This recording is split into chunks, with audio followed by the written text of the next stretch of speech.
Christian ForeverKing Quiles. Yes, sir. How are you today, man? Mortal Kombat legend. I'm doing pretty well. How are you doing? Pretty good, man. Just doing these interviews, trying to make $1 out of 16 cents. For sure. All right. What does a day in the life of ForeverKing consist of? Mostly just working out, playing video games, watching anime. It's probably the top 3 things I do every day. Who and what is ForeverKing, and what does the pseudonym mean to you? So ForeverKing, I actually, back in the Xbox 360 days, my gamer tag used to be King Quiles, my last name. But everyone online always pronounced it wrong. They always said Quilles, some other dumb stuff. So I really wanted to change it. And I ended up starting a clan with some other Mortal Kombat 9 guys. We called it the Forever Clan. There was like Forever Swag, Forever Ghosty, Forever, I was ForeverKing. And, it's been ForeverKing ever since then. Even though I left that clan, I still kept the name because that's just, I got used to it, I'm gonna tell you something that I didn't even write down.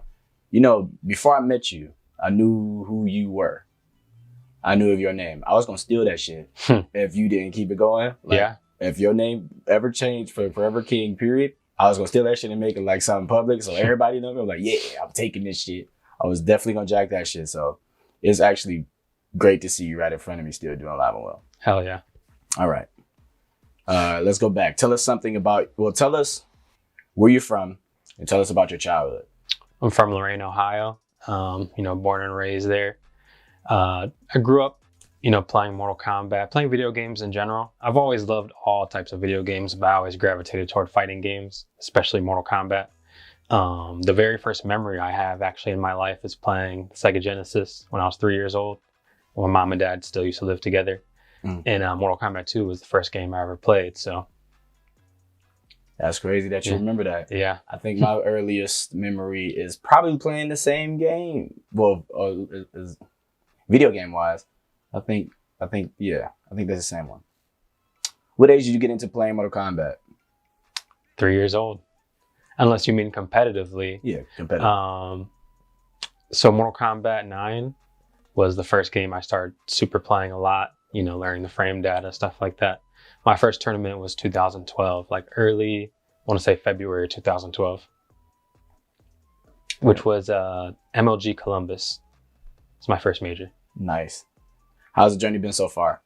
It's been pretty awesome. I mean, there's been ups and downs, but, I don't regret anything. And it's one of the best things I ever did for sure. Traveling around the world, competing, playing my favorite video game of all time, meeting a bunch of friends throughout the FGC. It's been pretty great. Word up. Speaking of tournaments, we got tournament nerves.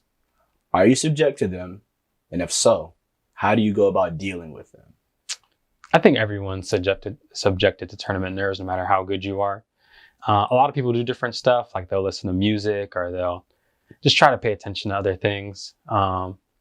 I try to just engross myself in like the neutral game and the footsies so much that I forget that I'm even in a tournament. Like I'm just so focused on the match that I'm not thinking about, I need to win this match. You know what I mean? Because once you start thinking like, oh, this is so important, there's a lot of money on the line, then you start, second guessing yourself. You're like, oh, I shouldn't do that. It's too risky. And you start not playing like yourself. So you got to try to find a way to not think about like just there's a lot of money on the line. Just play yourself. You know what I mean? Word. You spoke on your first major tournament. What was your first major tournament win? And how did that make you feel? My first major tournament win was probably KIT 2014. That was Injustice 1. It meant a lot to me because there's a lot of top players there. It was actually pretty funny. There was this rivalry going on with Atlanta versus Chicago. Half the top 8 was Chicago and half the top 8 was Atlanta, and they're talking shit to each other, talking about who's going to win and stuff. And I was the one lone Ohio player there, and I won the whole thing with just all Batman, never switching off my character. And that's kind of when people started recognizing me as being the best Batman, and people started recognizing me as being one of the best players in Injustice. That's why I know you. That tournament, as a matter of fact. That's crazy that's your first major tournament, because that's when I found out who you was. You was the best Batman. arguably of all time. Yeah. I remember that shit like it was yesterday. I'm a real fan in this bitch. I tell you right now, I was really about it. That's when I decided I was gonna take your motherfucking name. Hell yeah. All right. A veteran player. If a new player decides he wanted to become a competitor, how would you advise he go about it? So it's a little bit different nowadays. Back in the day, you would try to find your closest local tournament where people just come and play, offline together. But nowadays, online is so good that people don't really go to locals that much anymore. Like with rollback netcode and, especially the NRS games and KI have the online so good. It's not offline quite, but it's close. So you really don't have to travel just to play someone offline when the online's that good. Back in the day, like when I first started competing, like MK9 and Justice 1, you had to play offline. Like if you only played online, you were not getting the true experience. But now the online's so good that you can almost adapt to offline really easily. So honestly, you could just play online versus a bunch of good players and work your way up to being a top player. Gotcha. Notice you got some tattoos there, man. How many tats do you have? And tell us about them. So I have 6 tattoos. I don't know if I stand up for you guys to see them. This is my first tattoo. It's not that I regret it or anything. I do think it looks cool, but I'm not that religious, to be honest. So I just thought it looked cool, so I got it, but it doesn't really have any meaning to me. Mortal Kombat logo, my second tattoo. My favorite series of all time. This was my next tattoo. FK, ForeverKing with the crown, for my gamer tag. And this is my logo that I use when I stream and stuff. Rick and Morty, one of my favorite TV shows. This is actually one of the top complimented tattoos I think I get out of all of them. Like I'll just randomly be in Walmart and people will be like, "Oh, Rick and Morty." And then Captain Falcon from Smash, my favorite character. And Smash is probably my second favorite series outside of Mortal Kombat, I would say. I'm not super competitive in it. It's just fun to, I'm casual in it with friends. Like all my friends play it. We'll do 8-player Smash and just go ham, whatever. You need to hang with us. We do that shit all the time. Yeah, it's a lot of fun. Speaking of going back to Mortal Kombat, how do you feel about the current state of Mortal Kombat? It's good. So Mortal Kombat 11 is definitely one of the best developed games, I would say, as far as the characters look so realistic. It almost looks like a movie damn near. So many costumes and stuff like that. But as far as gameplay, it's not my favorite. It's actually like my least favorite out of the 5 NRS games. It's the best developed, I would say, with like the story, like I said, like the graphics and everything, but the gameplay, it's my least favorite. All the other 4 NRS games, I basically played them until the next NRS game came out. But MK11, I got bored with it kind of fast. Right after the first Evo, I pretty much stopped grinding it. I'll play here and there just to keep up with the community and stuff, but I'm mostly just waiting for the next game.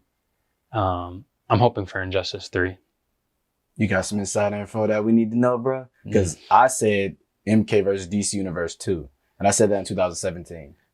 They're not telling us anything, and there's a lot of different theories. Like people have been saying Marvel versus DC, MK12, Injustice 3. I don't know what it is. I'd be happy with any of those. Of course, Marvel versus DC over anything, because there's never been a game like that. I'm sure people have wanted that for over 3 decades now. You know what I mean? You know what's crazy?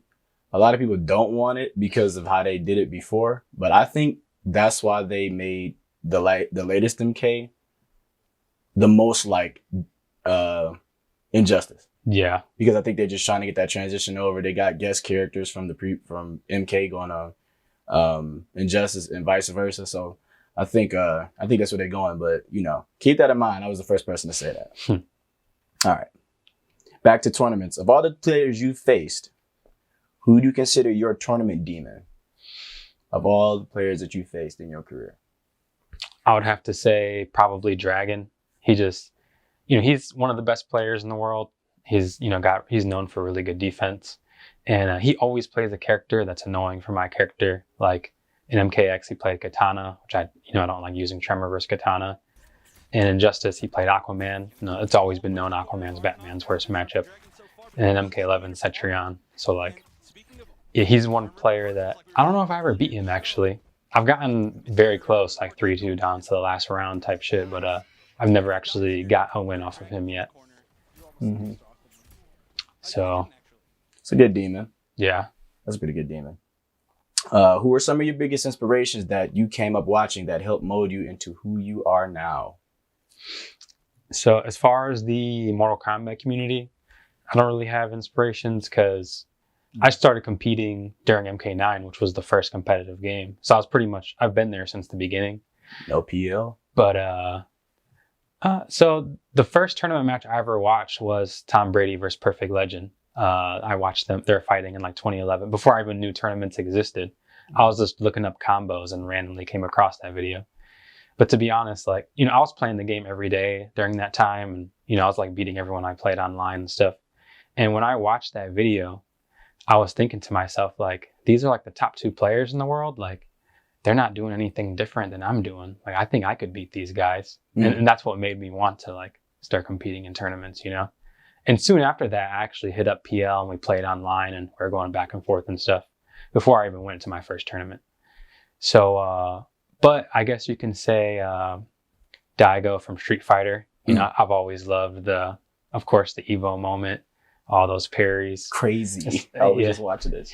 Yeah, especially if you've played Third Strike and you understand how hard it is. Mm-hmm. Like in one of the Third Strikes, I think on 360, there's a combo challenge where they ask you to do the parry. Mm-hmm. And I was in training mode for like an hour. I couldn't do it, you know? Mm-hmm. So I'm like, man, this guy did this under tournament pressure, you know, thousands of people watching, you know, there's execution, tournament nerves, so many things involved. And he pulled that off. In a lunchroom somewhere. Yeah. So I would for sure have to say Daigo. And in Street Fighter 4, Evil Ryu is my favorite character, and he had a pretty nasty Evil Ryu, so I also liked watching Street Fighter 4 with him. Yes, sir. Enjoyed that. Let me get your top 3 favorite animes. So they kind of rotate here and there, like, you know, with Hunter x Hunter and Fullmetal Alchemist Brotherhood, stuff like that. But I think recently I would have to say Naruto, Death Note, and Yu Yu Hakusho. Probably my top 3. That's respected right there. I ain't gonna hold you. I thought he was gonna say ass piece. No, I'm only on like episode 100 of One Piece. It has its good moments and stuff, but like everyone's always hyping it up, One Piece, and I'm sure it is good. But if you have to get to like episode 500 to like get to some awesome moments, then you know that's a lot of time to invest. I felt like when I was watching Naruto, I was already starting getting real on like episode 20 or episode 30. You know. Yeah. The Zabuza and Haku arc, that was only like episode 15 or 20, and it was already like really good. And then the tuning exams, that was only like episode 30 or 40. So you know what they say. It gets into it way faster. One Piece is like the really good part I liked was the Arlong Park arc, but outside of that, everything was it was decent. There was nothing too awesome. So pretty cool. But you know they said about Naruto, they said by episode 20, he already was selling crack with 2 baby mamas. How real shit got in that? Because Boruto went like 40, 50 episodes with nothing really happening. So they say Naruto definitely was selling crack with 2 baby mamas. How real shit got about episode 20. Which is cool. Maybe. Definitely was selling crack. It's way better than Boruto. I mean, I'd rather have that than whatever they're doing in Boruto, so. For sure. What's your dream tournament to win? And what's your favorite tournament to attend? Now, that could be 2 different tournaments. So I feel like everyone's dream tournament would just be Evo because it's just the biggest and most prestigious, you know what I mean? Mm-hmm. Outside of Evo, I'd have to say for sure CEO. They're like the second biggest tournament outside of Evo, and you get the big title belt and you're inside a big, you know, wrestling ring. So I think that's pretty awesome. I always thought that was awesome. Mm-hmm. Like I've gotten top 8 at CEO a few times, and it's so cool, like picking a theme song and walking out to the ring with your theme playing. So that would be a really cool one to win. My favorite tournament to attend, you know, CEO is definitely up there. Combo Breaker is always awesome every year. But I think an underrated one that no one really talks about is Yumacon. It's this little convention in Detroit. They usually always have tournaments every year, but it's not just a tournament. Like they have, you know, over 10,000 cosplayers there, parties, raves, 24/7 game room. You could be playing video games until like 9 or 10 p.m., go dance at the rave for a few hours, go back to the game room at 3 a.m., go back to the rave. You know what I mean? Like Mhm. it's just a nonstop party all weekend, and there's usually a tournament with a big pot bonus. So Yumacon's up there for me. When is that this year? So it's usually always Halloween weekend. Uh, I was actually on a 7-year win streak for Yumacon, and then randomly last Yumacon, Sonic Fox got invited as a special guest, and I got second. He ended my win streak though, sadly. It was close. It was like 3-2 down to the last round, but I'm like, why just randomly out of nowhere Sonic Fox special guest? Got to end my 7-year win streak. Shout out to the Fox. Think back to a match you played at MK in the past. What is your saltiest moment? MK match in the past, saltiest moment. Maybe think back to a time you didn't have as much composure, or I guess I got 9th at Evo 2 different years. So those are for sure in my top saltiest, 1 spot away from top 8. Definitely one of my saltiest. I was fighting versus Wound Cowboy. He's this guy I've always had a rivalry with, like an Injustice 1 and MKX. He always talked a lot of shit and whatever. And so we challenged each other. It was like a first to 10 for $200. And not just $200, but the loser had to change their gamer tag to an embarrassing name for the rest of the year. And so my name, we had our names voted on. And there was like a couple different ones. I had to be like Forever Princess or Burger King or some other dumb stuff. I was watching you during the time you was Burger King. Yeah, so I'm glad that Burger King was picked because that's way better than Forever Princess and all that other stuff.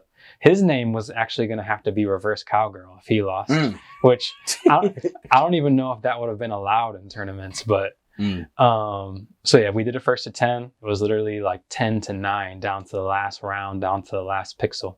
And he got me.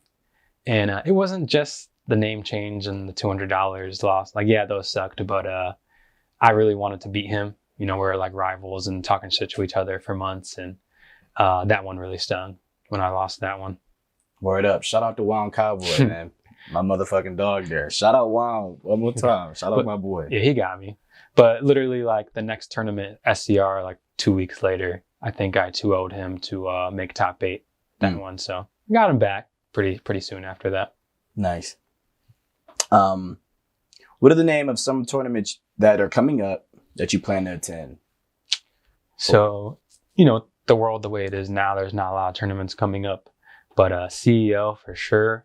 It's December 3rd, which is my birthday, and it's in Orlando, which is where I've been staying recently. So, hometown and my birthday, like I have to go to CEO if it, doesn't get canceled, hopefully.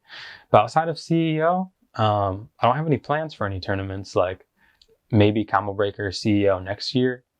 We'll have to wait and see. Word up.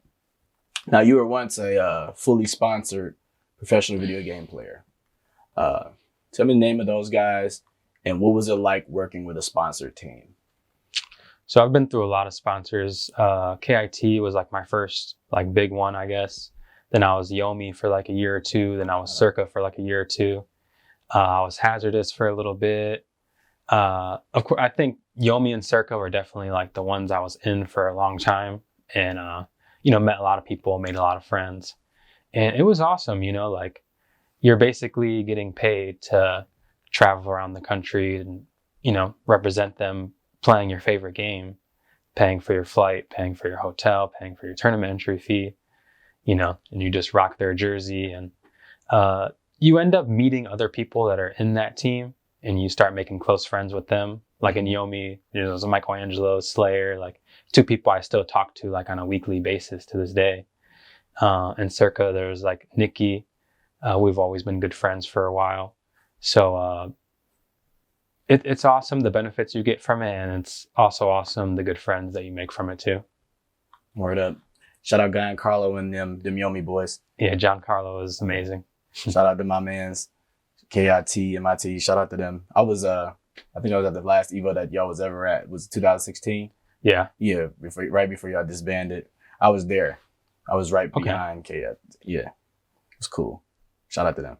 Yeah, the cool thing about Yomi was not only were we known as like the best Mortal Kombat X team at the time, but we're also known as like the fun partiers. So it's like when Yomi showed up at a tournament, you knew it was about to be lit. Like not only were half of us going to be in the top 8, but also after the tournament and probably before the tournament, we're partying and having a good time. Probably a little bit too much here and there. Like some people know about CEO 2015. I was actually partying a lot before the tournament, and I got so drunk I passed out and missed my pools, and I got DQ'd. And I was actually like seeded like 3rd in that tournament. Like I was expected to place hella far, but you know, it sucked at the time. Of course, I was hella depressed about it, but it's funny memories now to talk about. Word up. Shout out again Michelangelo. He courted us Evo 2016. Showed us around and stuff. Shout out my boy. He went on to do big things that year. He did. Top 8 and the NRS deal. Crazy. What's your favorite color? I don't really have one. I guess blue, maybe. Maybe. Yeah, I don't really have one, to be honest. Word. And lastly, what's next for ForeverKing in his pursuit of happiness? I guess just keep doing the same thing I've always been doing. Lately, I've been more focused on my workout journey more than like video gaming and stuff like that, especially because there's no new game to compete in right now. I mean, I know the Nickelodeon Smash thing just came out, but it's not like I plan on competing in that, you know what I mean? It was fun to play for a little bit. Whenever the next NRS game comes out, whether it be Injustice 3, MK12, Marvel vs. DC, whatever it is, of course, I plan on grinding it, playing full time, attending every single tournament. But until then, I'm just going to focus on working out, getting as good shape as I possibly can, being as healthy as I possibly can be, because I always felt like the healthier you are, the better you're going to compete in tournament. When you're healthy, you have like faster reactions, faster decision making. I could tell like back when I was like 200 pounds, I felt like kind of sluggish. My reactions weren't as fast. My heart rate, my resting heart rate was higher, which like messed with my mental game when I was playing. So that kind of answers another question earlier about tournament nerves. I think your tournament nerves are better when you're healthier, because the healthier you are, the lower your resting heart rate is. So you're not going to like panic as easily when you're healthy and you're playing. So ForeverKing Senior, Mortal Kombat legend. Been a pleasure, my G. thank you for having me. Thank you for coming.